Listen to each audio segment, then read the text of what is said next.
Hey friends, this is Dolynny TV. Glad to have you aboard this morning. Yeah, I'm in last night's clothes because it is last night right now as I record this.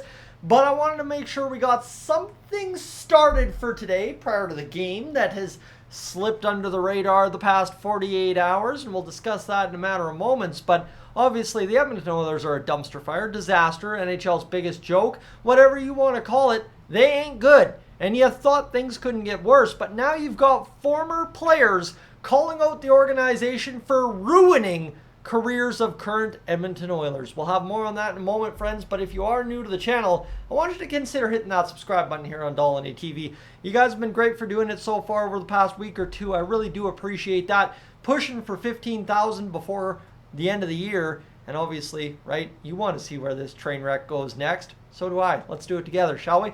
Let's go get into the hard-hitting news, however. Jason Demers, you remember him from such Oilers classics as Game 700, Jason Demers Curtain Call, or the 2022 Beijing Olympics. Yeah, he was a Team Canada Olympian back then, okay? Yeah, anyway, right, he's Troy McClure kind of deal. Irrelevant at this point over the past few years, but again, a guy who did, at one point last year for Game 700, like I was joking about, suit up for the Edmonton Oilers. You may remember that game for something other than Game 700, but again, that's up to you.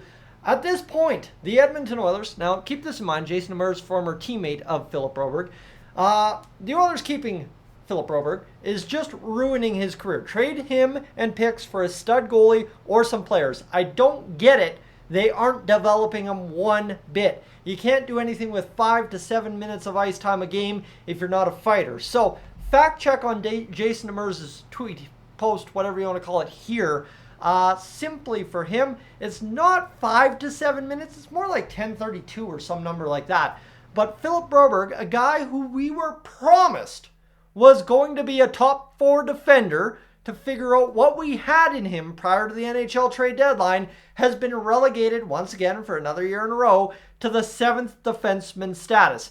Hence, the 10 minutes and 32 seconds a night. Has Broberg been good this year? No! Did any of you expect Broberg to be good? I didn't. We didn't. Nobody did. So why are we upset when he is making mistakes? That's what a young, learning, rookie, growing defenseman is meant to do. He's a top 8 pick in the NHL draft. He's got the pedigree, he's got the talent, but the Edmonton Oilers, baby, they drafted him. So of course, yes, you put a young, promising, talented defenseman on the back end, Oscar Klefbom, and you see what happens. Not anything good. So when Jason Demers sits here and says they're ruining his career, they might as well trade him to get a stud goalie and picks. Gee, Jason, it's not like any of us have not had that idea over the past 2 to 3 weeks. Not from his angle, but obviously a player's angle on this story.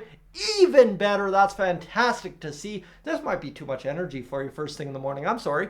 Bright and early. It's Friday. Let's giddy up. But no, seriously, right, friends? It is embarrassing that the Oilers, in this sad state of a team, are still finding a way to choose one player and single-handedly run his career off the rails. So this got me fired up. It was great to see it. I must once again thank my sources for pointing me in the right direction on this one. But it is just ridiculous that the Oilers are doing stuff like this in the year 2023.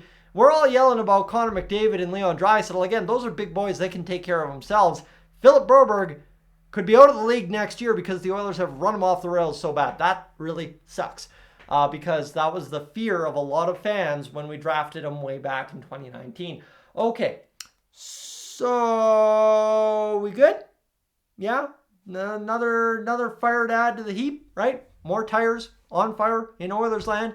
You got former players calling out the organization for ruining careers, as if it couldn't get any worse. Friends, I'm Tyson, this is Dolynny TV. Happy Friday morning. Aren't you glad it's the weekend in a few short hours? I am up on out of here. Wow.